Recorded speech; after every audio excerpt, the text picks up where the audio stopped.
The light in room 114 at Willowmere Assisted Living always turned gold around 4 in the afternoon. Margaret Hayes sat by the window in a chair that wasn't hers, in a room that wasn't hers, holding a manila folder that her daughter didn't know she had. 67 years old. A widow for 14 months, a mother for 39 years. And somehow, impossibly, a woman who had ended up here, in a facility she never chose, in a life she didn't recognize, because her own daughter had decided she couldn't be trusted to live in her own home. Margaret ran her thumb along the edge of the folder. Inside were papers Lauren had never seen.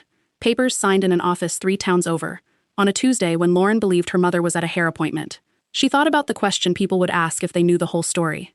How does a woman who built a life, a home, a family, a future, end up losing all of it to her own child?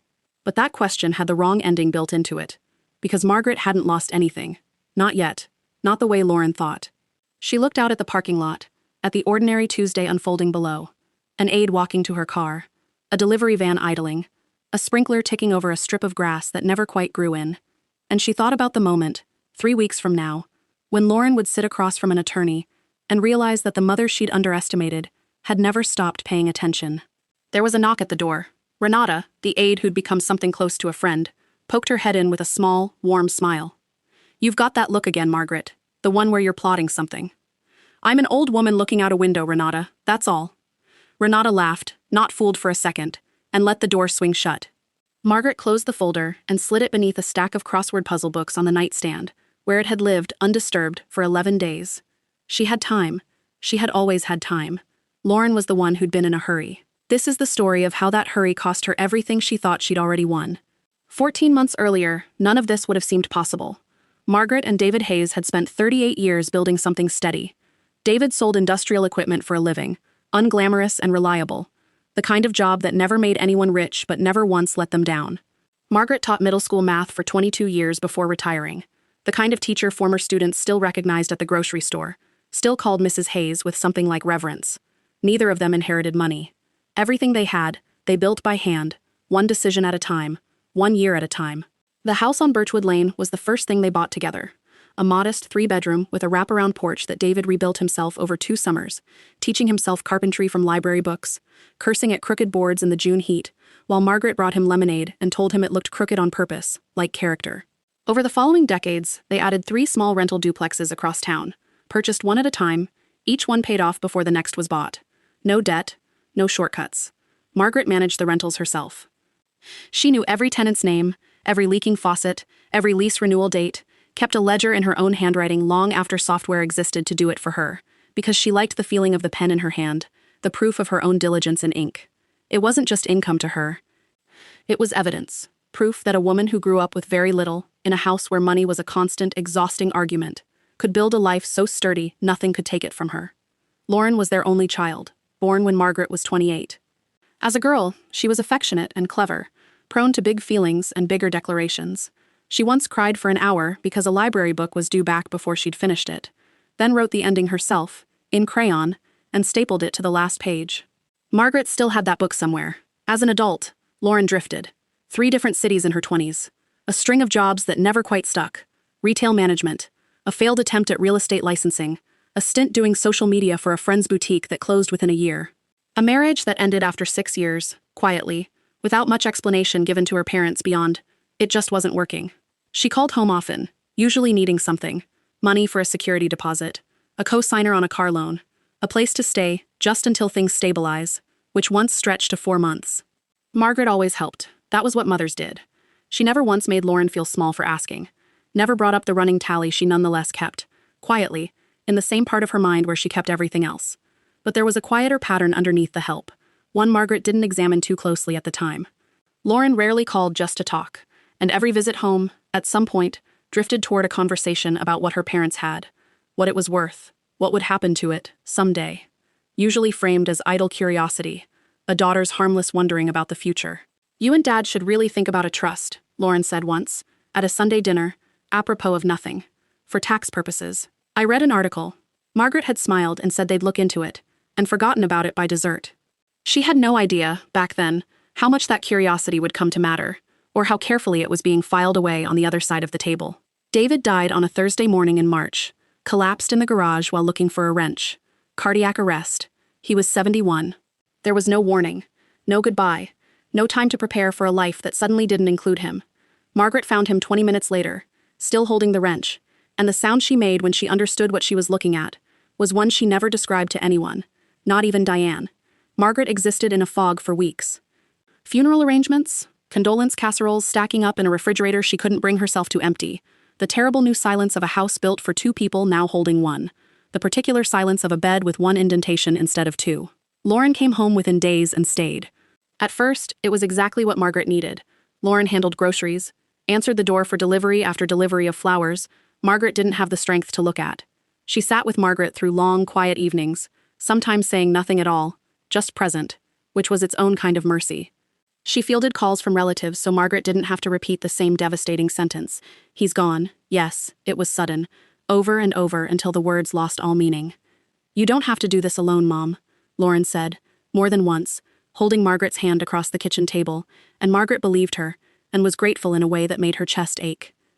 But grief has a way of making people porous, and somewhere in that fog, small requests started slipping through that Margaret, in a clearer state of mind, might have questioned. Let me handle the life insurance paperwork, Mom. You don't need that stress right now. I'll go through Dad's files. You shouldn't have to look at all that yet. I know where everything important probably is anyway. Do you know exactly what's in the accounts? Just so somebody besides you knows, in case. In case of what? Margaret might have asked, on a different day, in a different year of her life. Instead, she nodded, and handed over another set of keys, another folder, another small piece of the architecture she and David had spent decades assembling. Each request sounded reasonable in isolation. Each one came wrapped in concern, delivered with a daughter's hand resting gently on her mother's shoulder. Margaret handed things over, because it was easier than saying no, and because some detached part of her still saw Lauren as the 8-year-old who used to fall asleep against her shoulder in the car, on long drives home from her grandparents' house. She didn't yet see what she was building, a habit, quietly established, of surrendering control one small permission at a time, each one small enough not to notice, all of them together forming something much larger. 6 weeks after the funeral, Margaret went looking for the deed to the Birchwood house. A friend had mentioned refinancing rates were low, and Margaret, ever practical, wanted to review her mortgage paperwork. Though the house had been paid off for over a decade, she liked to keep everything organized and accessible, the way she'd organized her classroom for 22 years, everything with its place. The folder wasn't in the filing cabinet where it had lived for 20 years. Neither was the most recent statement from the rental property management account. Oh, I moved those, Lauren said when Margaret asked, not looking up from her phone. I found a better filing system. Everything important is in a box in my car. I didn't want it sitting around in a house that's empty half the day while you're out. I'd like it back, please, Margaret said, keeping her voice even. I like knowing where my own paperwork is. I've always known where it is. Mom, I'm trying to help. I know. I'd still like it back. There was a pause, brief, but noticeable, the kind of pause that comes before a decision about how hard to push back. Then Lauren shrugged, the tension dissolving as quickly as it had appeared. Fine. I'll grab it tonight.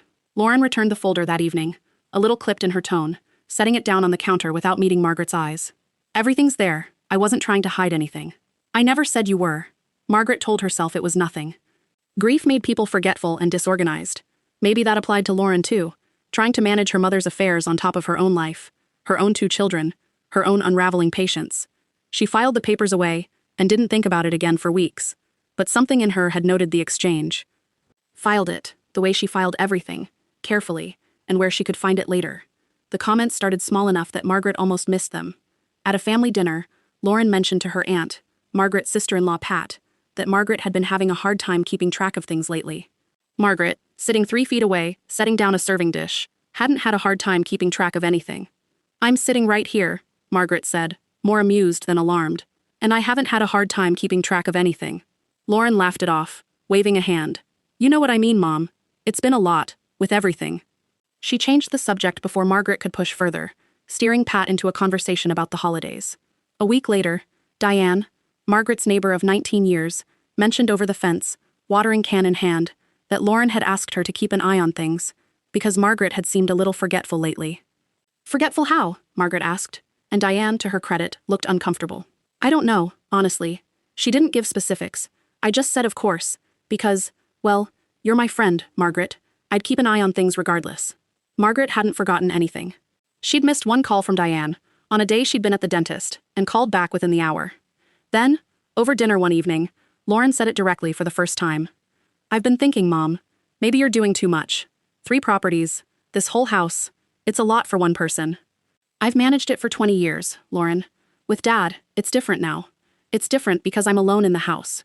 It's not different because I've suddenly become unable to read a lease or call a plumber. I'm not saying that. Lauren's voice had an edge to it now, thin but present. I'm saying you don't have to prove anything by exhausting yourself. There's no shame in accepting help. There's no shame in it, Margaret agreed. There's also no need for it, when I haven't asked. Margaret felt something shift in the conversation, a current underneath the words that didn't match their surface. Lauren wasn't wrong that grief had changed things, but there was a specificity to the suggestion, a readiness, a rehearsed quality to certain phrases, exhausting yourself, no shame in accepting help, that made Margaret's stomach tighten in a way she couldn't yet name. Lauren smiled, the kind of smile that didn't reach her eyes, and let it go. For now. At her annual physical, Dr. Okafor reviewed Margaret's chart on the computer screen, scrolling, then paused, her expression shifting into something careful. Your daughter called last month, she said gently. She mentioned some memory concerns, misplacing things, repeating questions, some confusion about dates. I want to run a cognitive screening today, just to be thorough. It's routine, nothing to worry about. Margaret sat very still on the edge of the exam table, the paper crinkling beneath her. I never reported anything like that, she said. She said you'd asked her to call on your behalf, that you'd mentioned it to her, and felt more comfortable having her relay it. I never said that to her. I've had no memory problems. None. I balance my own checkbook, Dr. Okafor. I do the crossword in ink. Dr. Okafor's expression flickered, the particular discomfort of a professional realizing a wire had been crossed somewhere she couldn't quite see. I'm sorry, I should have called to confirm directly with you before adding a note like that. That's a miss on our end. It's not your fault, Margaret said quietly. I think I know exactly whose it is. The screening, when Margaret insisted on it anyway, out of caution, not compliance, wanting the record corrected in ink of its own, came back completely normal. Sharp, in fact, for her age bracket, several points above the average benchmark. Dr. Okafor noted it plainly in the chart, in front of Margaret, turning the screen so she could see the words herself. No cognitive impairment. Patient performs within high normal range. I'll make a note about the discrepancy too, Dr. Okafor said. For the record, in case it comes up again. Thank you, Margaret said. I have a feeling it will. She left that appointment with a different kind of clarity than the one she'd come in seeking. Lauren had called a doctor's office, represented conversations that never happened, in Margaret's own voice, using words like confusion, and repeating questions that Margaret had never once uttered about herself. Built a record, a real, documented, official medical record, of concerns Margaret had never raised, sitting quietly in a file that could be pulled later, cited later, used later as evidence of something that had never occurred. That wasn't forgetfulness, or worry, or a daughter's overactive imagination. That was construction. Deliberate, careful construction of a narrative, laid brick by brick in places Margaret would never think to check. And Margaret, driving home in silence, both hands steady on the wheel, understood for the first time that she needed to start paying very close attention. Not to whether she was losing herself, but to what, exactly, was being taken from her while she wasn't looking. It was a Tuesday afternoon, and Margaret had come downstairs for water, when she heard Lauren's voice from the kitchen, low and unhurried, clearly not expecting to be overheard. Margaret stopped on the third stair from the bottom, one hand on the railing. No, I think spring makes the most sense. Once everything's settled, we'd want to do some updates before listing. New kitchen, definitely. Maybe knock out that wall between the dining room and the den. It's a great lot, honestly. It just needs someone who'll actually invest in it. The current layout's a little dated. A pause. Margaret pictured the agent on the other end, pen moving across a legal pad. Right, exactly, Lauren continued. Once Mom's settled somewhere more manageable, the house becomes available. I just want to have a plan in place, so we're not scrambling when the time comes. Timing matters with the market. Another pause. Longer this time. No rush exactly. But sooner is probably better than later, from what I understand. I'd rather have the groundwork laid. A short, easy laugh. I know. It's a good problem to have, I guess. A good problem to have. Margaret stood frozen on the stairs, her hand tightening on the railing until the wood pressed a pale line into her palm. The house becomes available. Not if. Not someday, hypothetically, when the time comes, and if I decide. Available, as though its emptiness was already scheduled, already underway, a matter of logistics rather than a matter of Margaret's own choice about her own life, her own home, the porch David built with his own 2 hands over 2 summers of crooked boards and lemonade. Margaret retreated up the stairs without water, without a word, and sat on the edge of her bed with her hands folded so tightly her knuckles ached, staring at the wall, at nothing. She thought about David. She thought about 38 years of decisions that had nothing to do with anyone's convenience but their own, made together, At this same kitchen table Lauren was standing beside right now, discussing which wall to knock down. She thought, I am not confused. I am not incapable. And I am not going to let this happen to me quietly, the way it seems to be happening to me quietly right now, one phone call at a time, in rooms I'm not supposed to hear. But she said nothing to Lauren that night. She came down later, an hour after the call ended, and asked mildly what Lauren wanted for dinner, and watched her daughter's face for any flicker of guilt, and found none at all. Instead, from that evening forward, she began, very carefully, very deliberately, to watch. The pressure, once it started in earnest, moved quickly.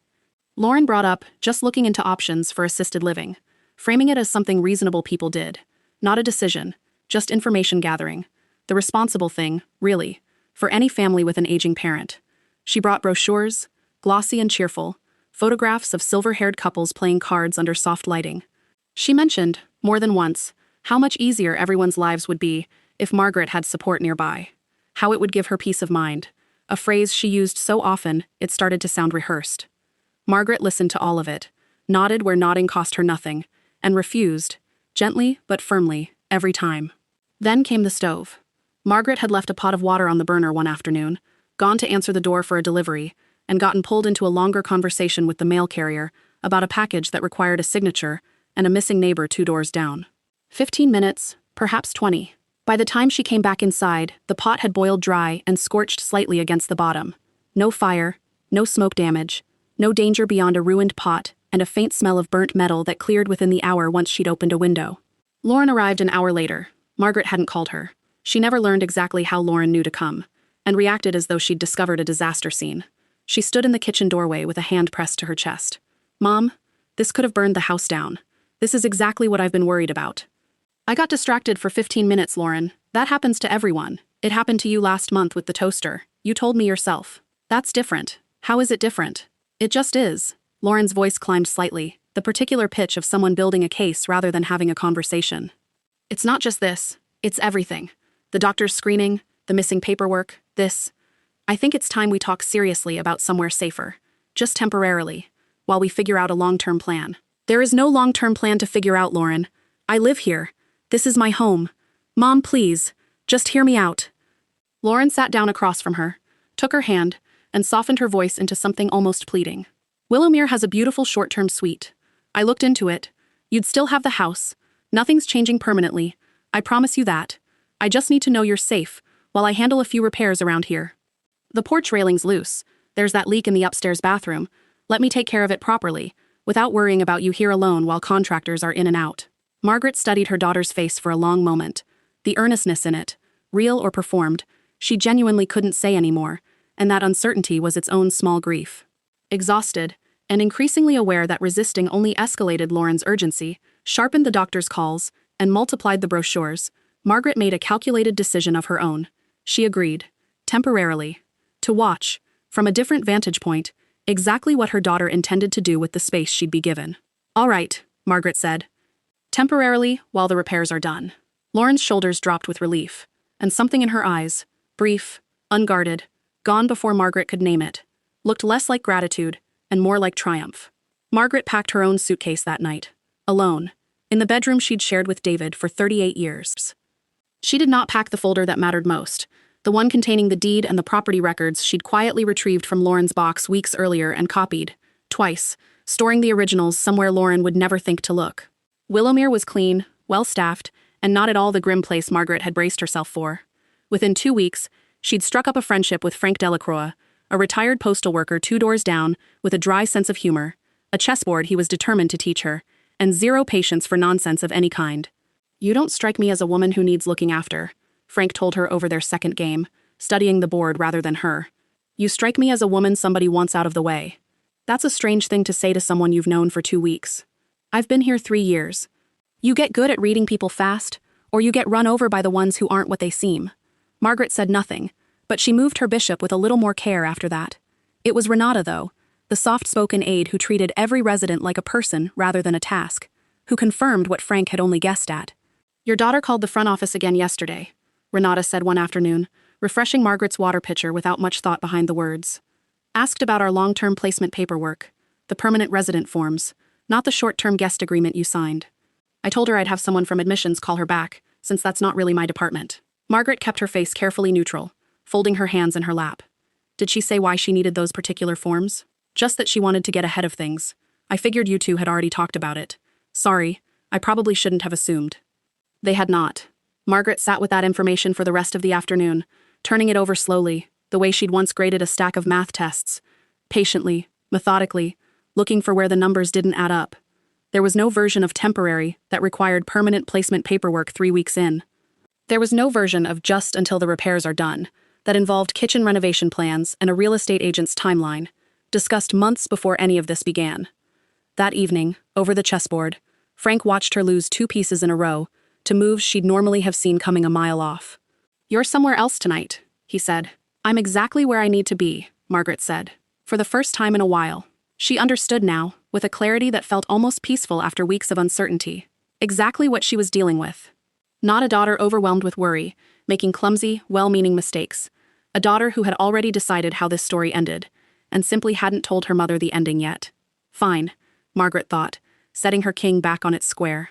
2 people can write an ending nobody else gets to read in advance.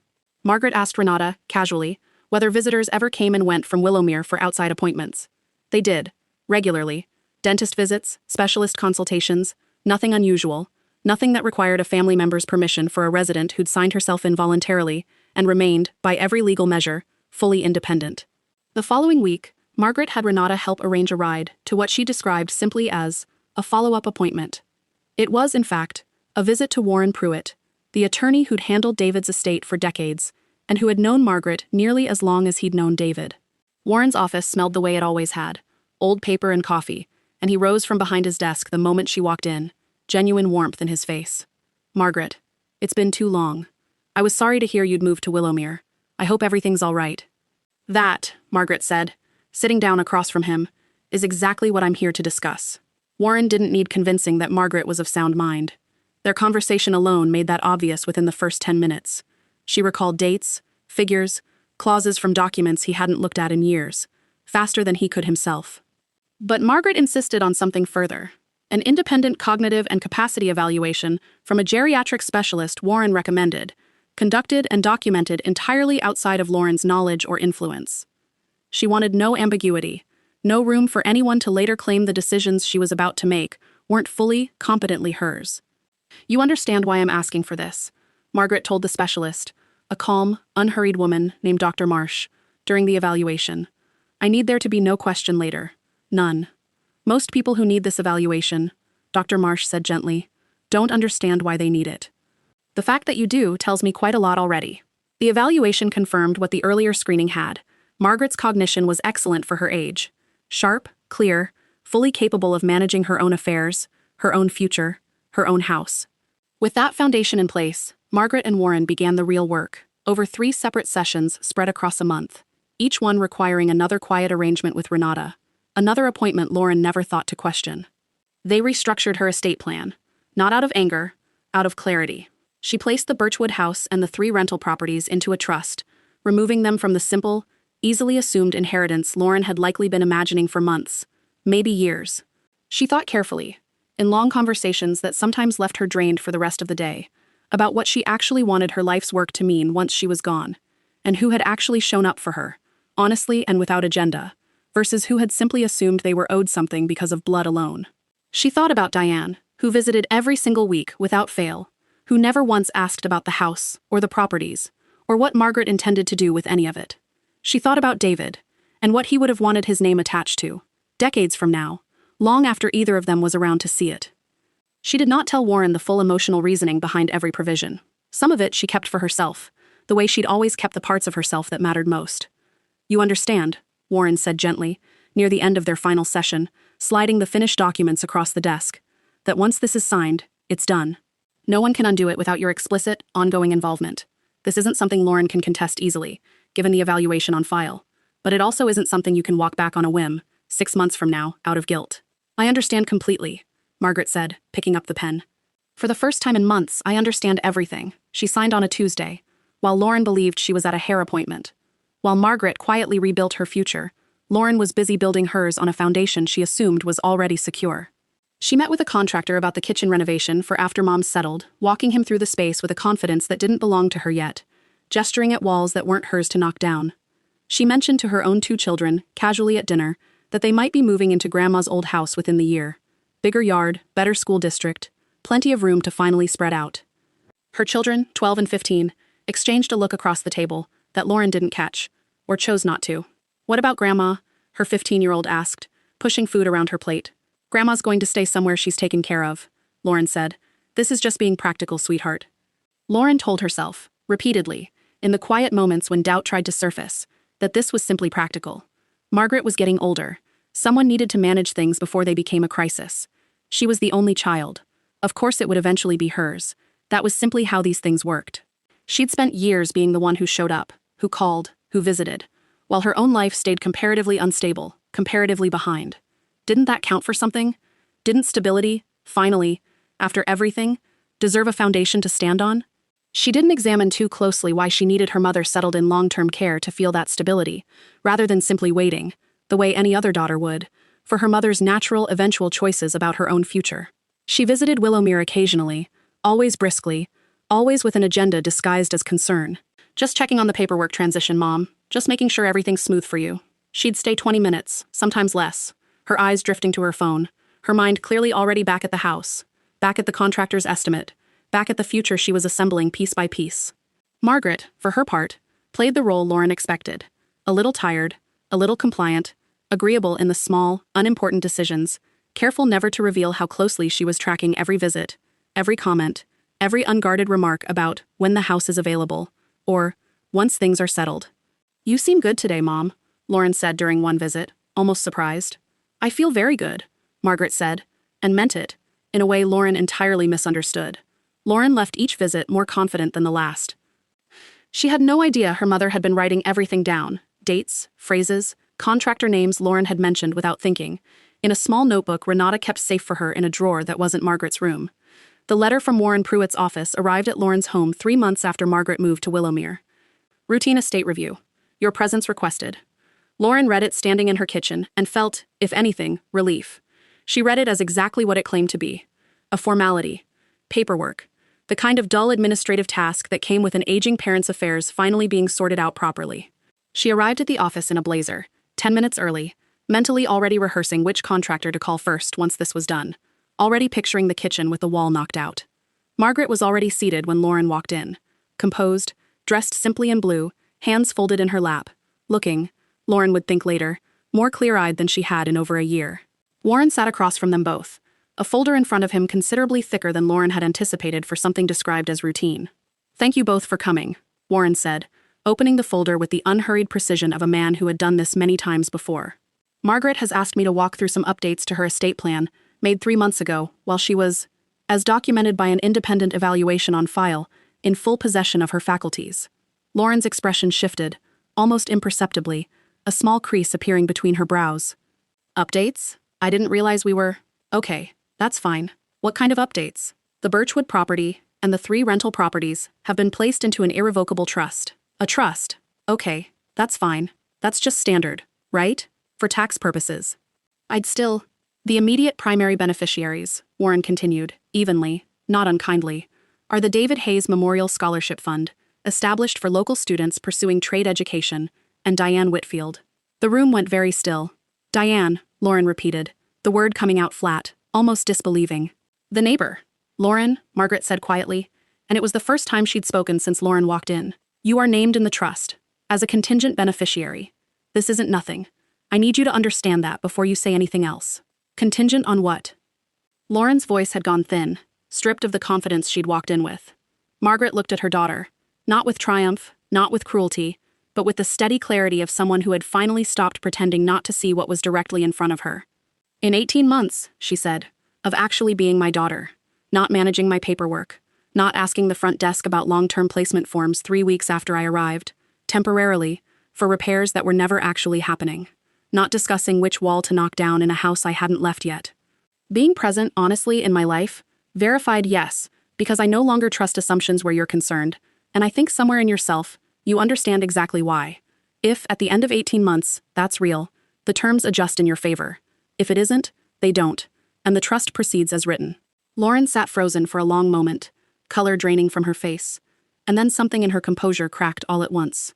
You did this behind my back.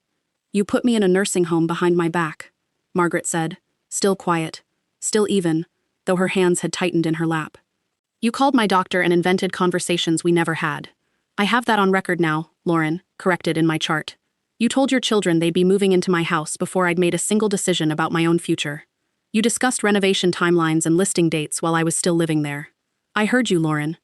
On the phone, in my own kitchen, discussing which wall of my house to knock down for a buyer who doesn't exist yet. That's not, Lauren's voice cracked. That's not what it was. I was trying to help.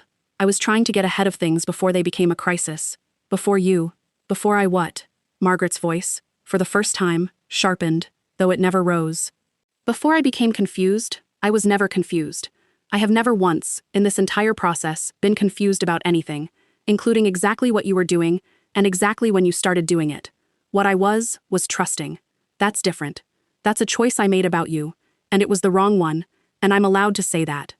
Lauren's eyes filled, and for a moment, Margaret watched her daughter search for something to hold on to. An argument, an excuse, a version of events where she was still the one who'd been wronged.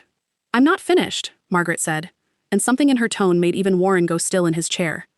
I understand you've had a harder time than I think you've ever told me. Some of it maybe not even your fault. I understand some part of you has spent years feeling like stability was something I was withholding from you, rather than something you needed to build yourself, the way your father and I did, slowly, without shortcuts. I even understand, in a strange way, how you talked yourself into believing this was help. People are very good at that. I raised you to be smart. I didn't realize how well that would serve you here. Mom, please. But I am not incapable. I was never incapable, not for one single day of this. And the version of you that decided my age made me an obstacle to manage, rather than a person to respect and to ask, and to simply wait for. That is the version I no longer trust with what your father and I spent our whole lives building. Not out of anger, Lauren, whatever you tell yourself later. Out of information. You showed me exactly who you were prepared to be. I believed you. Lauren said nothing. There was, for the first time in months, nothing left to say that wouldn't confirm every word her mother had just spoken. The consequences that followed weren't dramatic in the way courtroom scenes might suggest. There was no arrest, no public scandal, no criminal filing. Margaret had never wanted vengeance, only protection, and Warren had structured everything with careful legal precision from the very first session, well within the bounds of what the law allowed a competent woman to do with what was entirely hers. The real consequences were quieter, and in some ways harder to carry. Lauren's children, 12 and 15, had been told, with real confidence, that they were moving into a house that was never actually promised to them. Explaining that reversal, without revealing the full extent of what she'd done, a shame she wasn't ready to hand her own daughters, was its own quiet humiliation, conducted at their own kitchen table on a Sunday evening neither of them would forget. Her 15-year-old, sharper than Lauren gave her credit for, asked pointed questions Lauren couldn't fully answer without unraveling something she desperately wanted to keep folded shut. Did Grandma find out you were saying she couldn't remember things? Her daughter asked, quiet and direct, and Lauren had no answer that didn't taste like an admission. Word moved slowly through the extended family, the way it does. Not gossip exactly, just a shift in how people looked at her at gatherings, a certain new carefulness in conversations about Margaret, a way Aunt Pat's eyes lingered a beat too long before she changed the subject. And there was the trust itself, sitting there, 18 months stretching ahead of her, an open door Lauren hadn't expected and didn't entirely know what to do with. It would have been easier, in some ways, to be cut off completely, a clean line to resent, a story where she was simply the wronged party. Instead, she was left with a choice only she could make. Become, honestly and without an agenda, the daughter she'd only pretended to be for the better part of a year. Or don't, and let the terms of the trust speak plainly, on her behalf, about which one she'd chosen. Margaret didn't ask which one Lauren would choose. She'd learned, finally, after 39 years of managing her daughter's disappointments before they happened, that she didn't need to manage this outcome either. It belonged to Lauren now. Only to Lauren. Margaret moved out of Willowmere 2 months later, not back to Birchwood Lane, which now belonged to the trust and, in time, to the scholarship students who'd never know her name, but into a smaller house 4 streets from Diane, with a garden just large enough to manage on her own terms, and a porch just wide enough for one chair, which suited her fine. Frank visited on Sundays, bringing the chessboard, still convinced he'd beat her eventually. Diane came by most weeknights, the way she always had, long before any of this mattered to a legal document, carrying nothing more complicated than a casserole dish and genuine company. Renata sent a card at Christmas, and Margaret kept it on the mantel year-round, Lauren called sometimes.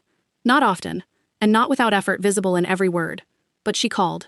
And twice she visited without an agenda beyond simply sitting on the small porch with her mother, saying very little, which Margaret noted, quietly, in the small notebook she still kept. Margaret sat on her new, smaller porch some evenings and thought about the version of herself who'd sat in room 114, wondering how she'd ended up there. That woman had felt powerless. She understood now that she never had been. She'd simply been underestimated by someone who mistook her patience for confusion and her quiet for surrender. She thought about all the women her age who got told, gently or otherwise, that their opinions about their own lives mattered a little less now, that their memory, their judgment, their independence had become negotiable simply because of a number on a birth certificate. She had not let that happen to her. Not because she was lucky, but because she had refused, at every single turn, to stop paying attention. If you're watching this and you've ever felt like the people around you had already decided who you were before asking who you actually are, know this: age doesn't make you disappear. Don't let anyone convince you otherwise, especially not someone who claims to love you while quietly deciding your future without you in the room. If this story moved you, stay a while longer. There's another one waiting, just like this, and it starts the moment someone underestimates the wrong woman.